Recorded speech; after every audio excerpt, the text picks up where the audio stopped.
Is the strongest creature also the strongest starter deck? Let's talk about it.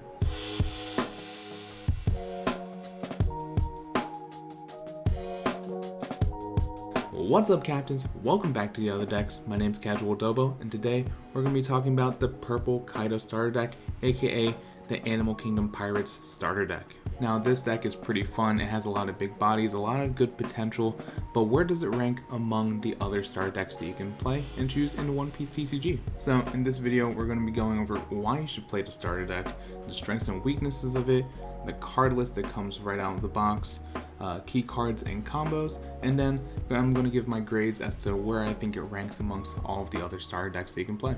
But before we get started, I just wanted to mention that we do have memberships live and available for this channel.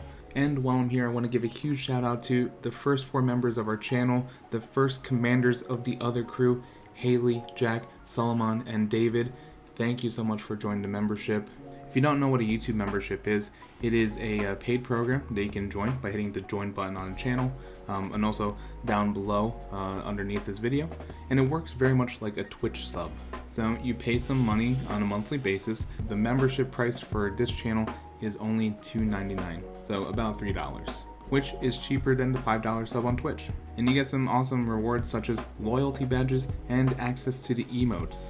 And the cool thing is, the more members we have, the more emotes we can actually put onto the channel and use for everyone. And the loyalty badges in the homage of our Straw Greymon actually does evolve over time. And besides shoutouts and maybe some member exclusive videos and streams, I do have some long-term plans where I want to create a Discord and do some cool things there with our members.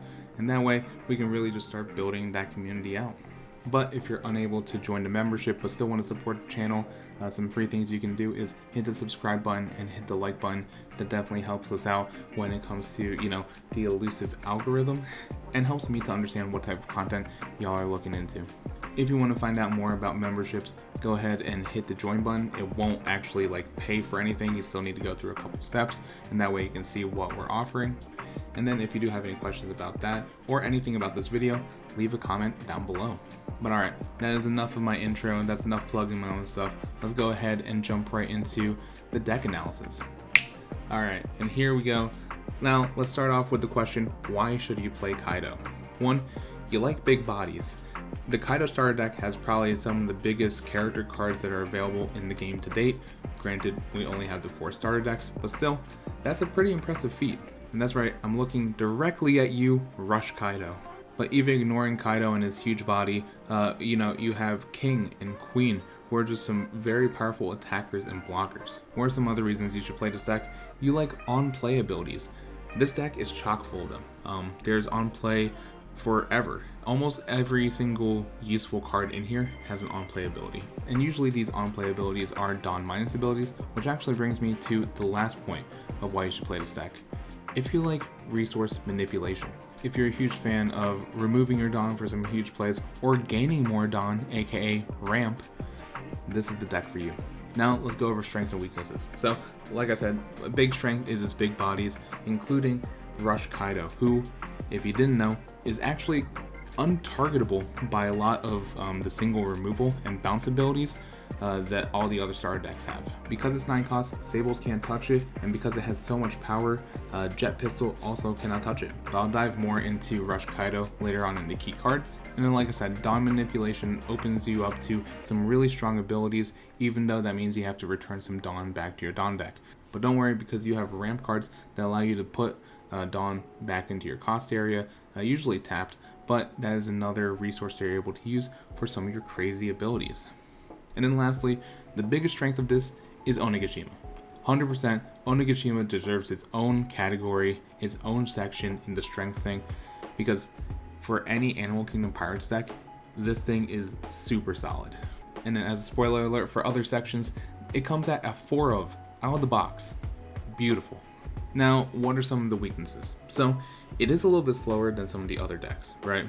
I mean, if you just compare it to Rush Luffy is a speed demon compared to Kaido. But all of those big bodies are, high costed but high powered characters, and so it does take a little bit of time for you to see them onto the board. And then depending on how long it took for, you to get them on the board, maybe your opponent has some counters for it. You know, for King, for example, if you wait too long, your opponent might have Stables if you're playing against blue.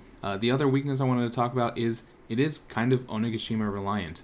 Onigashima is probably the most consistent form of ramp in this deck, and it feels real bad when you just don't see it. Nothing feels worse than like a turn 7 Onigashima draw. Because yeah, Onigashima really unlocks this deck for you, but if you don't have the key to unlock your card, you can't drive. And then lastly, I want to say that there's a little bit of a high skill ceiling here, mostly because the wrong move can set you back even further than you might think. You know, to use a sort of really obvious example, if the first time you get 7 Dawn, you just use Kaido's ability, wipe out your 7, and don't play anything with that Dawn before using the ability, sure, you get to remove 1 life from your opponent's life area, but you now have no Dawn, right? So that's really obvious, but there's some tricky scenarios where you might be thinking that you're doing the good move, but it's actually going to set you back a couple turns, and it's kind of hard to recover because of how slow the deck can be. So be careful with that. Alright, next up, I do want to go into our card list. So out of the box, you do get 1 Kaido leader, 4 ulti, 2 Rush Kaido, 2 King, 2 Queen, 4 Sasaki, 4 Sheephead, 2 Jack, 4 Jinromi, 2 Who's Who, 4 Black Maria, 4 Page 1, 4 X Drake, and then going into our events, 2 All-Star Calamities, 2 Brachio Bombers, 4 Blast Breath, and then finally for our stages, 4 Onigashima. And then real quick, here is a sample of our Dawn curve, and here you can see the number of counters we have, which is an average amount of counters. It's no Kid starter deck, but it sure ain't no Luffy starter deck. And also, because there's 4 ultis and that's your 2k counter, there's 4 2k counters in here. Alright, so now let's move on to the key cards. First of all, I want to talk about Leader Kaido. For 7 Dawn, you can just melt one of your opponent's life cards, which is kind of wild. No transfer triggers, no counter to hand, just pure, unadulterated destruction. Now, as a sort of tips and tricks for how I like to play it, I do typically try and do this around 3 life if I'm committed to doing the effect, just because 3 life is a pretty safe area, especially if I have characters on the board. Because the alternative is, once it gets to my turn, I load up, my characters with Dawn, trying to get some swings in, maybe bait some blocks, and then get the ability to, go off. But if I have enough to get them to 0 from just pure attacks, my opponent might actually just let me swing in, and thus nullifying that ability. Because once you get to 0, Leader Kaido's ability means absolutely nothing. But if your opponent's thinking that, you can use some reverse psychology. Alternatively, you can just threaten to use the ability. Play it off cool, count your Dawn, make sure you have 7, make it seem like you're trying to do the ability. But if you do manage to clear their life down to 0, because they keep letting you swing, because you think, you're trying to get that leader ability go off, let it happen, right? Just ride it out. Because at that point, you just keep the Dawn and then play normally. So there's some funky little fun side games that you can kind of do with purple. The other card I want to point out is Rush Kaido. So I talked about it a little bit, but honestly, the most important thing about this is that it actually can't be targeted by that single removal, bounce, or KO abilities. So really, the only removal for this is a good old-fashioned fist to the face. Plus, a built-in KO ability, and Rush is pretty fantastic. Sure, it does cost 9, it's a little expensive, but once you see it in hand, it kind of stays there until your opponent can deal with it. And then the last thing I wanted to bring up is Onigashima. Always mulligan for Onigashima. It really unlocks the rest of your deck with Dawn Ramp. I kid you not. And then as a little silly combo that you can do, if Onigashima is already on the board and you have 1 in hand, if it gets to your turn, tap it, get the rested Dawn, and then for 3, play the second one, and then tap that to get a second rested Dawn. Now, is that a lot of work for 2 rested Dawn? Absolutely. Is it funny? Absolutely. Plus, think of it this way. If you were at 5 Dawn, now you have 7, and now you can actually use Kaido's ability. But now that we've talked about some of the key elements about the deck, let's give some grades. So, power out of the box, 4 out of 5. Onigashima at 4 copies really carries this grade, and it does come with some really good cards. However, and this is where I dock it points, those strongest cards only come as 2 ofs, but they're real strong. And like, I understand that that is how Bandai starter decks are generally, but every single good character card that has a decent amount of power came as a 2 of. Listen, I think you could have at least put 4 Jack for some additional ramp, but that's just me. It does come with 4 2K counters, however, so it kind of makes up for that a little bit in the defensiveness category. Now, let's talk about upgradability. 5 out of 5.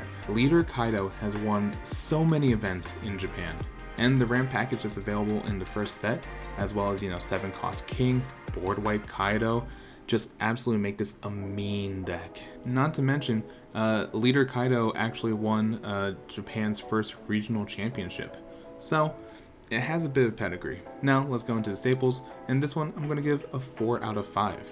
There's a good amount of Animal Kingdom Tribal that works really well in OP01, and Ulti is a solid 2K counter, even though you're only really using her as a 2K counter. Black Maria is a decent blocker, Blast Breath is still one of the best 1-cost event counters that Purple has, and Onigashima is honestly a must if you're playing any sort of Kaido, Animal Kingdom Pirates ramp deck. Now in terms of the flex considerations, 6 cost King actually still holds up. It can still hold its own, especially if you're having a hard time finding that 7 cost King when the set comes out. And honestly, Rush Kaido does have some considerations considering all of the many available Kaidos that you can have in Purple. So overall, I would give this thing a 13 out of 15. It's a very good deck, and I'm probably more excited about it in set 1 as opposed to right now into starter deck meta. But that's just my thoughts on it. Let me know what you think down below in the comments. How are you liking the Kaido starter deck? And out of curiosity, do you think it's going to do well in the deck limited battles that are coming out? And if you found this video helpful in any way, shape, or form, please consider giving it a like and subscribing to the channel as we cover more of the One Piece TCG. And with the deck limited battles just around the horizon, that's not what a horizon is. With the deck limited battles just around the corner, we're going to be covering a lot more of the English meta, and then also go back to, covering some of the Japanese meta as well. But if you want to prep for the deck limited battles, I suggest checking out my latest live stream where I played a couple of matches with custom ratios for the starter decks, and it was a really good time. But anyway, I think that'll do it for me, so thank you for watching. Really appreciate it, and captains, remember, build what you like, play what you love. And I'll catch you in the next video.